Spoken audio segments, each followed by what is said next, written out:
And welcome again to Career Growth with Karen. Thank you for joining me this morning, this afternoon, this evening. I hope you are well. Now, this is the channel, Career Growth with Karen, where we have empowering conversations on how we can make our career lives more fulfilling, more rewarding, and even more engaging. And thank you for being part of the journey, because if that is what you're looking for, then you're in the right place. This is a sequel. This is a sequel. Is it sequel or prequel? Sequel. This is part 2. That's what it means. This is part 2 of Ask HR. I had done an episode last week where we were focusing on the questions. A few weeks ago, I asked you to ask me any questions on Instagram, on LinkedIn, and even some of you who have my number. You were asking on my WhatsApp platform about any questions that you have always wanted to ask HR. Last week, we tackled a few of them, so you can go and watch that if you missed it.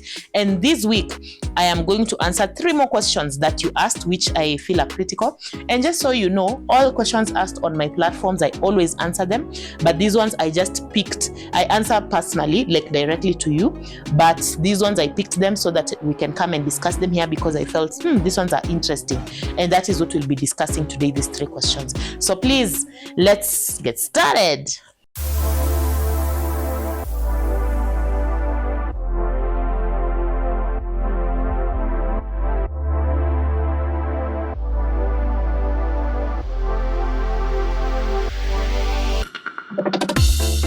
This is Career Growth with Karen. Okay, so I will go right into today's questions, which are your dilemmas. And there's somebody who says, I received a job offer and resigned from my organization. A few days later, the HR and my boss called me into a conversation and fronted a counter offer. It is a considerable amount, about 15% above what my would-be new employer is offering. I love my job, though I don't know what taking the counter offer will mean. Okay, so this is someone who has gotten a job, they have resigned, and then they have now been given a counter offer by their organization. So when it comes to counter offers, there's some general rule and then there is some exceptions. So the general rule, counter offers could look good, they could look lucrative, especially where you're being asked, so what are you going to earn in that other place? And you say 100, then they tell you, okay, for us, we are going to give you 150. So sometimes, number one, you need to know, why do you want to leave this organization? This person has already said that they love their job. So for them, they love their job. But for you, if you don't love your job and you're given a counter offer, please do not accept it, because it will not change the circumstances of your role. If you have any other reasons that you wanted to leave the job, maybe you have a toxic work culture, you have a bad boss, you're not getting the growth that you want, the responsibilities are not challenging enough, you don't get along well with your colleagues, then you don't want to consider a counter offer, because the reason why you are taking another job in the first place is not money. But for this person who has put it clear that they love their job, the only challenge is that they have received more money somewhere else and now they're getting a counter offer. For me, what I would say is there is no problem taking a counter offer, but you must understand your organization, you must understand your line manager, and you must understand your HR. You need to know these people's personalities. And why I say that is because there are people who are so insecure. Insecurities are not only in relationships, by the way, they are also in the job market, where if your hiring manager is insecure or your HR is insecure and you tender a resignation and then you are given a counter offer and you accept it, they start managing you out. They want, those kind of people who they don't want you to break up with them, they want them to break up with you. We have such kinds of people who are just insecure and very egoistic. And most of the time when you tender this resignation, they want to give you a counter offer so that they can trick you back in, and then they now manage you out. That means they will just get a replacement for your role when you're there, and then they will find a way to exit you. And of course, that's a painful process. So as immature as that sounds, these people exist in the office. In fact, let me not say which employer, but somewhere in the course of my employment, there is an employer I faced who the HR was like that. Every time somebody would resign, they would give a counter offer, and then they would now be the ones to exit you, which is a very bad and immature practice, but unfortunately it exists. So I would advise you to first of all understand the climate of your organization.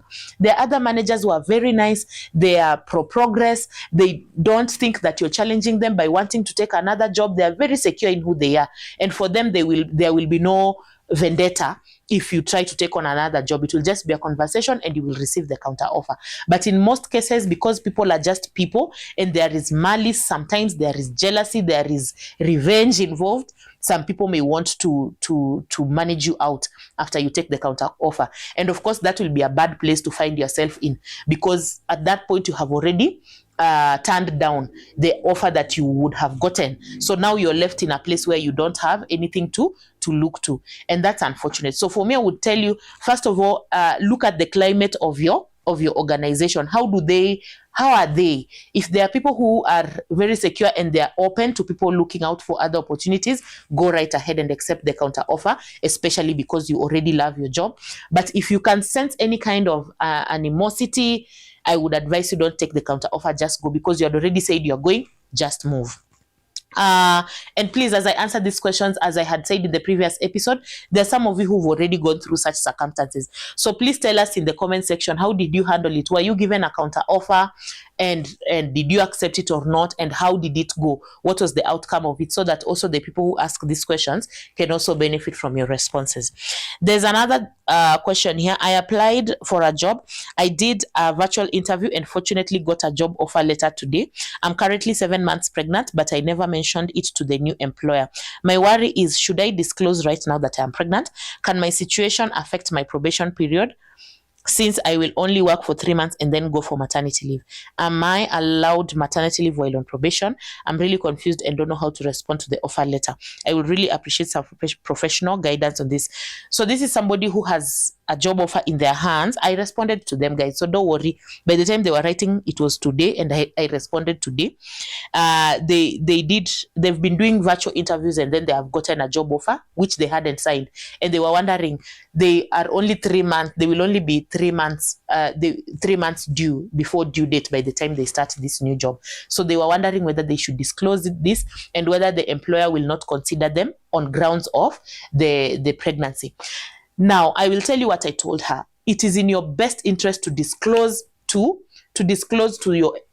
your prospective employer, the next employer, that you're gonna be pregnant, you're gonna need that pregnancy leave or that maternity leave. Now, why am I saying that? First of all, you did the right thing by not disclosing it before. That's what I would first of all say. You did the right thing, because these are not things to start saying in the first interview when you're still doing a written test and or an aptitude test. You're already disclosing. No, you wait until you have gone through the process.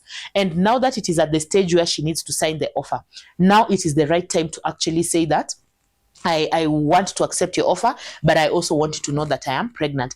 And why are we saying this? It's because you don't want to put yourself actually in a bad position by not disclosing.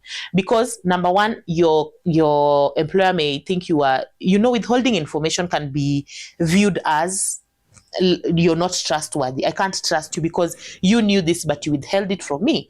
And this is something that is going to impact the work, because you're going to need 3 months maternity leave. And even in some places, it's 6 months. So you're going to just work for us for 2 months and then you'll be away for 6 months or for 3 months. So if you do not disclose it and you just show up to that day pregnant, your line manager is probably going to think, this person, they didn't disclose this and maybe I really can't trust them. And they already start to treat you with suspicion. So at this moment, you want to already put that on the table.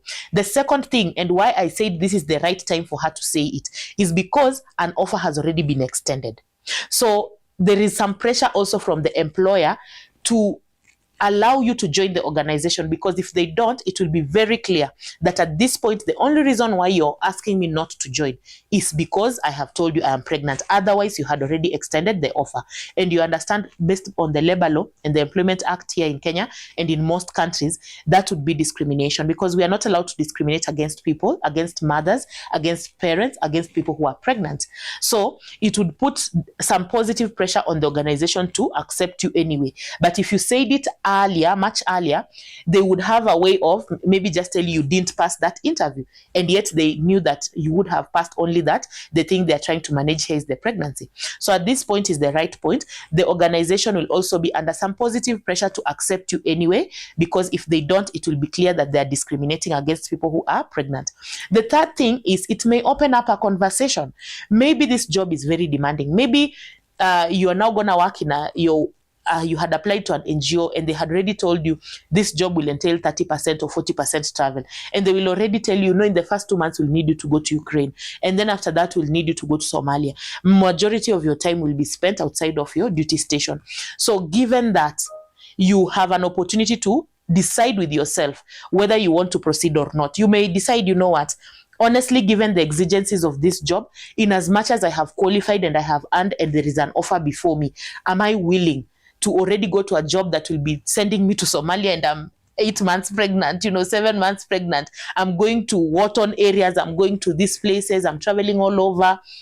In a short while, I will have my baby. 3 months later, I'm still being sent on these assignments. Will it really work for me? And sometimes the conversation is not always about money, guys. It's also about just your life, your well-being. So at that point, if the organization is honest with you, they may open it up to a conversation and they will tell you, this is how we are, this is how you are, this is the realities on both sides. So how do we move on? And that is a right opportunity for you to say, guys, I don't think at this moment I can take the job. It's also better for you, because what if you go into that job, you find this is the circumstance, you are moving from country to country and you have a newborn. It will strain you, and you may even now just leave the job and say, no, I can't handle it, and now you will be jobless. So at that moment you may prefer, let me remain with my job. It is more sedentary, and in as much as it's not giving me as much money as I'm promised on this other side, it will work for me for now, because my priority for now would be to get my baby and to sort of just take care of my baby, especially in the formative years,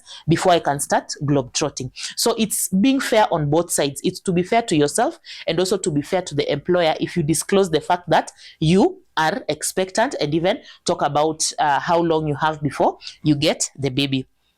And at that point, you definitely can come into some agreements. There are even people who will tell you, sign the contract, but let your start date be maybe now after the maternity leave. So that way it's being fair also to the employer, because, for example, if we are at right now, I may sign a contract and the start date is January 1st. So what they do is they get a maternity cover. You have seen some jobs being advertised and they're called maternity cover. So they can get a maternity cover even for 6 months, so that they just allow me to go through that period. And then in January, I start off having already gone through my maternity leave. So that's puts both of us, none of us is at a loss. That's what I'm trying to say.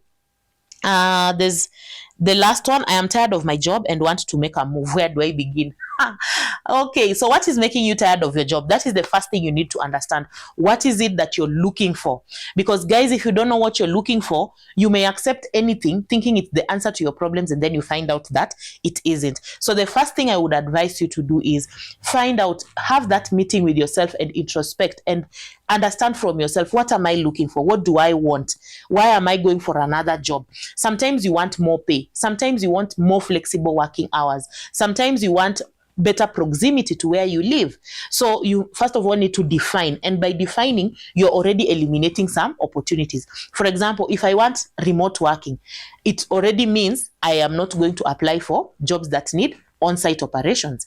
If I am looking for a job with closer proximity to my residence, it means I'm already ruling out certain companies. So already defining what you want narrows down your search, and it makes you more focused and more specific. That's number one. Number two, after you have known what you want, then you need to start, and you need to define this by use of all parameters. I think I've mentioned this in one of my previous episodes. Get to outline, I want this kind of a job, this kind of a pay, this kind of flexibility, this kind of working environment, so that as you start your job search, you're evaluating your opportunities against all those things that you're looking for. That's number one. Number two, you're also at the same time going to the relevant places where these jobs are being found. So if you're on job boards, make sure you're on the relevant job boards. Don't just stick to one or two.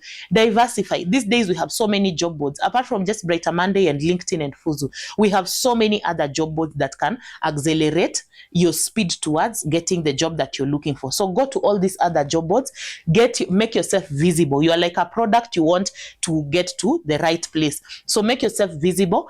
Use your networks, tell people what you're looking for, the next level that you're looking for, and let your networks also work for you towards helping you get. And you see, even as you're engaging with your networks, you're very clear on what you want, because that was your first step. So you're very clear on, this is what I want and this is what I'm communicating with my networks, so that people are not just forwarding vacancies to you. They are forwarding the kind of vacancies that you're looking for.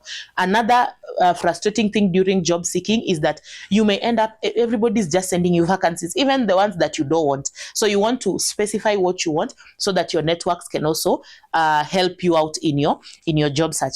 And then just to tell you to have the determination and the grit for it, guys, because job seeking is not a walk in the park.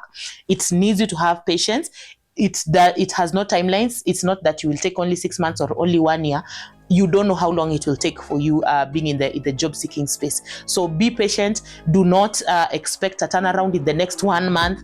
Be very patient and just be willing to sit in it until when that new job materializes. I think I hope I have answered you. But please, I don't know which episode I talked about this. I will put it in the description box. I will find it and put it in the description box so that in the event you're the one who asked this question, you can go to that specific episode. I just remember talking about this in more detail in one of my episodes. So I'll put it in the description box so that you can go there and get more information about you making a job move. Guys, that is all I had for you today. And I hope you have enjoyed the content. If it is edifying you, if it is improving your life, please like it, subscribe to the content, share it, leave a comment down below. Encourage me sometimes. Just tell me it is good content. Encourage me sometimes. I'm really looking forward to that. And see you in the next episode. Bye-bye.